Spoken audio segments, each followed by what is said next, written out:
Hi there, and welcome to Online Book Review. I am your host, Stacey Cochran, and we have an outstanding author with us this week. Tiffany Turner is the author of The Lost Secret Fairies, The Crystal Keepers Chronicles, Book 1. Thank you very much for joining us, Tiffany. Thank you for having me. Well, tell our audience a little bit about your book. It is a fantasy adventure. It's a children's chapter book for roughly about 9 to 12-year-olds. It's about a girl's adventure of discovering fairies are actually real and what she does to help them. First, she has to help the fairies because they're getting sick from pollution and other ways of that are affecting the environment. And so then she has to go get a magical cure from one of the springs nearby. And I might want to stop there because as she's going to do that adventure, different things come up that, of course, at the end of the book, reveal other secrets about the world. Sure, you don't want to give too much away. No, I don't want to. Well, what age range do you see as your ideal reader for The Lost Secret Fairies? I wrote it for 9 to 12-year-olds, which is the middle reader range, but I've seen anywhere from high advanced 7-year-olds read it up to adults reading it with their own children. And I've gotten a lot of good feedback about that, too, as well. Now, the main character is Wanda, is that right? Yes. How did you first conceive of the character Wanda? Do you remember when you first thought of her as a character? I guess a lot of authors do this. They almost kind of base their main characters on themselves in a way, but then I didn't want her to be totally as me, so I kind of combined some things from me growing up and how I am as a person, and also with some things about my mother and other people might know, and kind of a loner aspect too. I've taken some of those kind of characteristics as well. How long did it take you to write? 3 years. Wow, 3 years. Yeah. That's a long time. I had it in the first year. I was going to a lot of writing conferences, and I had it in the third person. And there just wasn't something gelling. And then when I talked and had a critique done, it was suggested to do it in the first person. And so I thought, well, there's maybe to try that and see what it was like. And as soon as I started writing in the first person, Wanda really came out as a character much more, and you could get in her head more.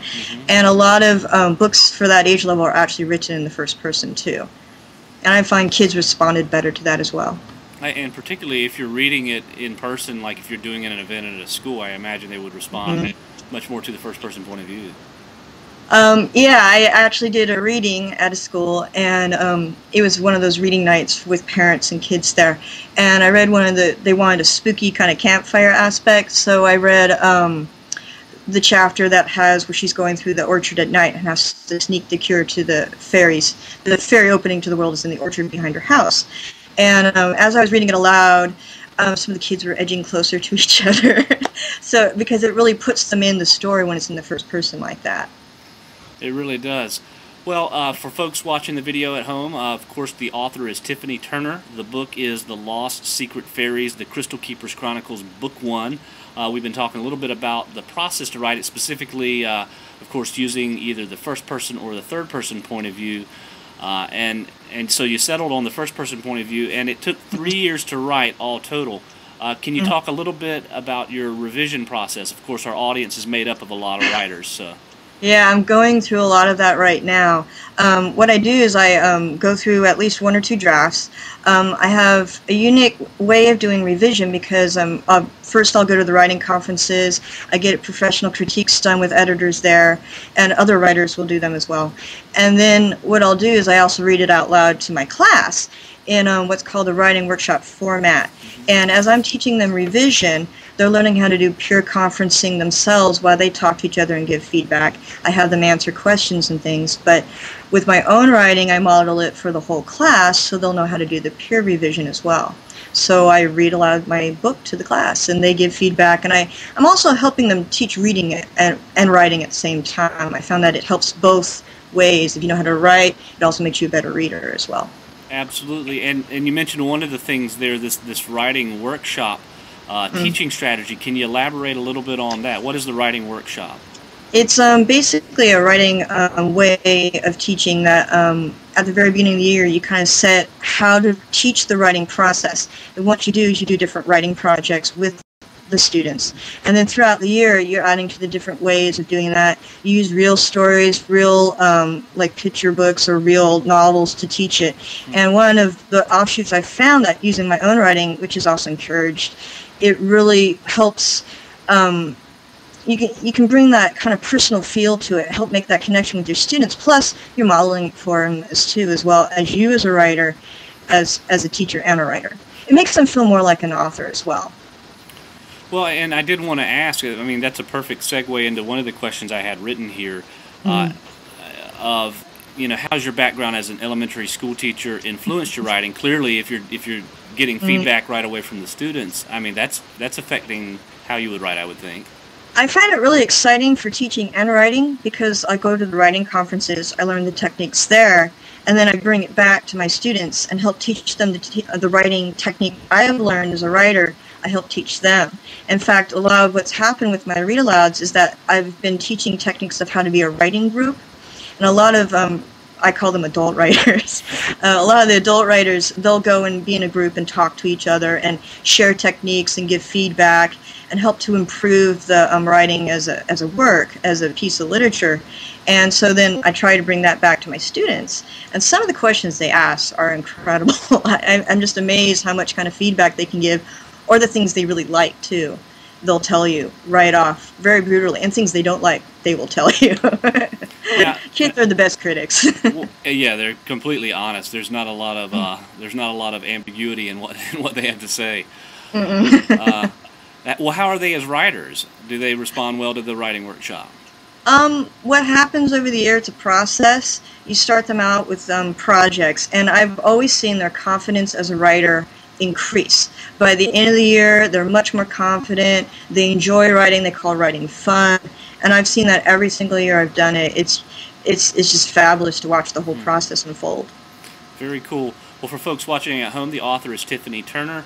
The book is, I want to make sure I get this right, The Lost Secret Fairies, The Crystal Keepers Chronicles, Book 1, which is available at Amazon and in paperback, as well as the Amazon Kindle version of the book. So let's talk a little bit about that, Tiffany.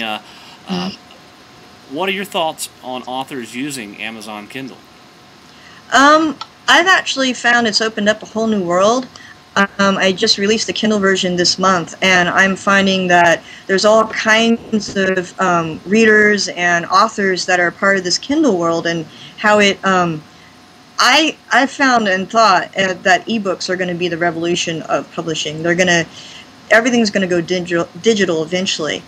And I think that Amazon is doing a lot of research in this area and developing it, and then everybody else is going to get on the bandwagon a little bit later once they do.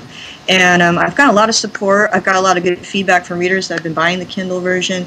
I had a board post recently from a reader that her daughter won't give her Kindle back as she's reading my book. So that really made my day, actually. I love to hear comments about people that read my book, and especially the kids. They're so happy to talk to an author. Well, I would think that would make you feel great. Absolutely. Oh, yeah. So what would you say motivates you as a writer? It's something I've wanted to do since I was a little girl. I actually had trouble with writing when I was a kid. And sometimes I'll tell my students or other people whose children might be having trouble with writing, I was actually one of the speech kids who would go into speech in special ed. And I just had trouble hearing sounds when I was younger, which made a lot of my language arts skill really hard for me. So in a way, reading and writing was a struggle for me in elementary school. And then, of course, as I got older, it kind of bloomed out, and you do catch up and you get better at it. But then that way I can tell, students and readers that, just keep reading, keep writing. You will, develop the skills you need, Sure. This is how I was when I was a kid. I think I wrote some of my first stories were when I was 10 years old. Pumper the Pumpkin was my first one. About a pumpkin who is in a pumpkin patch, and I've done a revision of it, but picture books I think are really hard to publish, self-published or indie publish it. So sometimes traditional, I've already sent out one of my picture books to a traditional publisher, and I'm still waiting on an answer, but that's part of publishing in general. You have to wait some time. Yeah, and I wanted to talk a little bit about that, but But I think your story is it's an inspiring story. I think there are, at least in my own life, I think one of the reasons why I went into writing myself was, you know, I grew up in a family that the communication skills were not outstanding, we should say. And so I saw writing as a way of learning how to get better at communicating, ultimately. Yeah. And if I knew that if I stuck with it long enough, that my communication skills would improve, and I'd learn, you know, how to just talk with people without, you know, without too much static or what have you. So it's inspiring to hear that, you know, that in some ways that was kind of the similar situation for you. It was to improve in your writing. Yeah, and I had a lot of imagination, I guess you could say, as a kid. Some of the things in the book, the Crystal Cave, and just kind of having that world that's next to ours is a lot of my imagination. I used to imagine that as a kid too. Kind of like to get away from things, you know. You kind of do that as a child sometimes. So how do you feel after you've done some writing? Do you feel more relieved? Do you feel like you have a clearer focus, or? I know that publishing my novel independently helped me keep going as a writer. And I want to get myself out there. It's very hard for a new writer to get started. But, you know, it depends on your project, too. You know, with my picture books, I'm still submitting them, still waiting on submissions. But, you know, it's still good to just keep writing. You don't know what's going to come out. I wouldn't have expected a picture book to happen until it started popping in my head. And one of the things I always tell everybody, keep writing, don't stop. That's what I kept hearing at all the writing conferences. Just keep writing. You can't sell anything unless you have a product to sell. What do you think drives you? It's kind of interesting because teaching and writing actually help each other. And I almost think of teaching as being in the trenches. You know, I get some of my ideas for writing when I'm actually at school, or something happens in class or on the playground, and I'll get some ideas. The picture book was from an idea of something that happened on the playground. The kids were discussing whether Santa Claus was real or not. And of course, I knew the inevitable. They'd come over and ask the teacher. Yeah, put you on the spot. So I was thinking of my answer. The book has actually come out of, you know, what do you say with that? You know, how do you answer that question? But I don't want to give any more away because, you know, we'll see what the editor says at the publishing company that I submitted to said. But like I said, the imagination, you got to keep it going. Sure. You never know what's going to happen or what's going to inspire you too. Everything in your daily life can inspire you as well. Your day job or your hobbies. I have some interesting hobbies too. Well, we might get to some of those. Well, now the Lost Secret Fairies, the Crystal Keepers Chronicles, Book 1 was published with Trafford, right? And that's an interesting story. Yeah, tell us about that. Trafford is a self-publishing company that's in Canada, and just this last April they got bought by Author Solution. And I kind of went into like, oh my goodness, panic, what's going to happen? And this happens with traditional publishing too. Your print gets bought out or it gets absorbed by another print, and they'll discontinue books, stop publishing your book, you know, change things. So I was like, this isn't that much different than traditional publishing, you know. But, you know, they've changed their packages, they've added some things. So things have changed, but at least everything is still available in my book before too as well. I think that was my biggest worry. Now, did you work with a cover artist, a cover designer? How did that process work? One of the things they do is they'll have a layout director, and then you could either have them work on the art, or you can have somebody else. And I've had one of my other hobbies is doing Renaissance fairs, so there's a lot of artists who did a Ren fair too. So I talked to one of my friends, and they're also starting out, and I go, hey, you know what? If I self-publish my book, you want to go in as the artist? And so we did. So he's doing the cover of the second book too as well. And then I have another friend who also needs kind of a little break as an artist, so I'm having him do some inside illustrations on the second book. Have you considered starting your own publishing company with all these skills now? No. I did start my own Renaissance Guild, so that's taking up a lot of my time.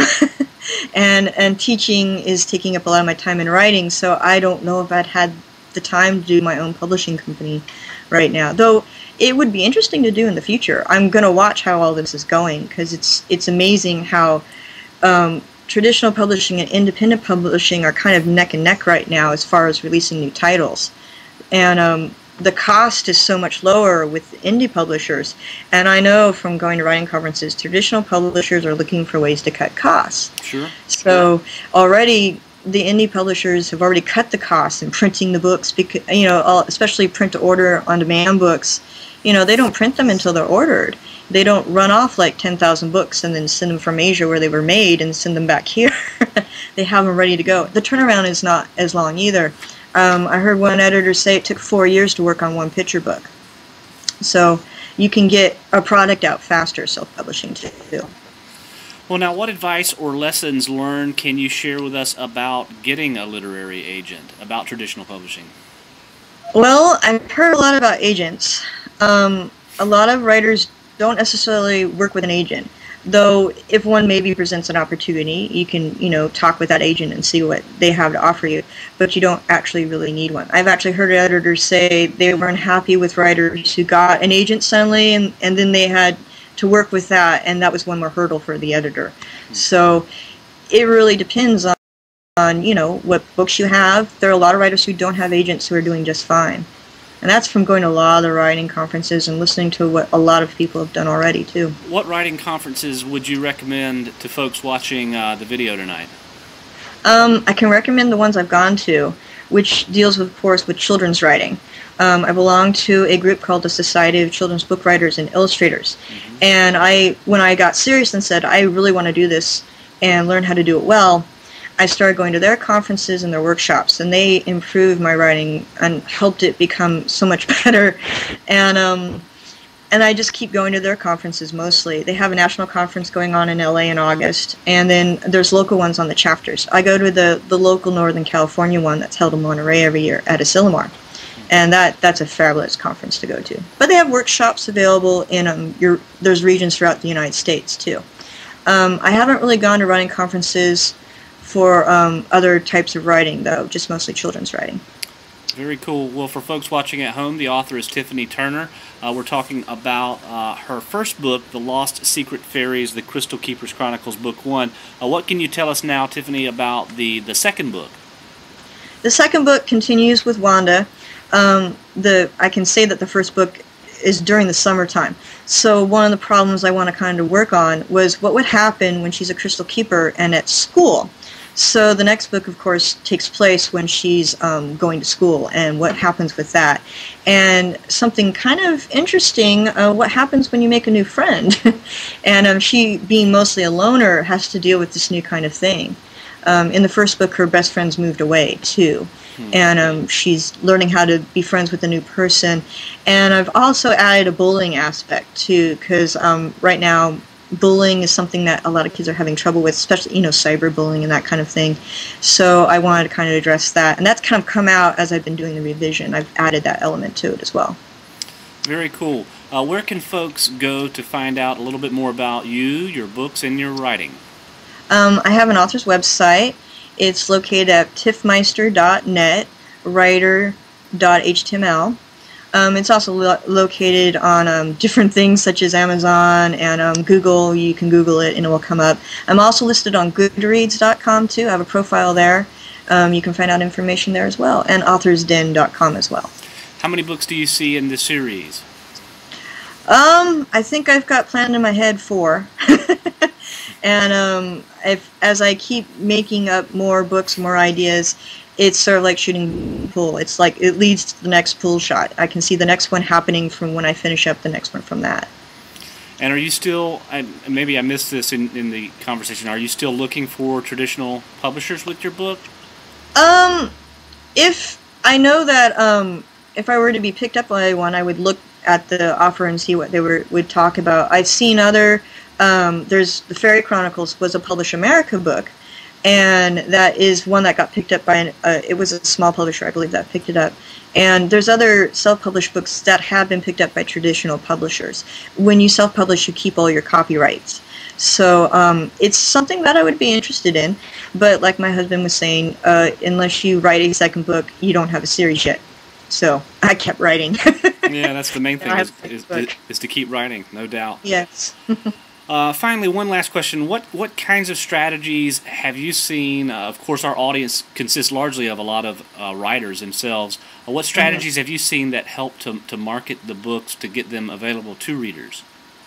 One thing that was really interesting was Amazon.com boards, and just talking to people on different boards. Just, even one thing I noticed is that authors, I think, sometimes forget their readers too. So they can go and post on as a reader and just read a lot of different books. And I'm finding I'm reading a lot of indie books now, and it's been a lot of fun because I'm delving into areas that I wouldn't see a lot of. One of the things that has been talked a lot about is that traditional publishers really put it through a ringer. Their books sometimes are really formatted for a more general audience, and if you want some cutting edge or kind of interesting things, you can go to indie books.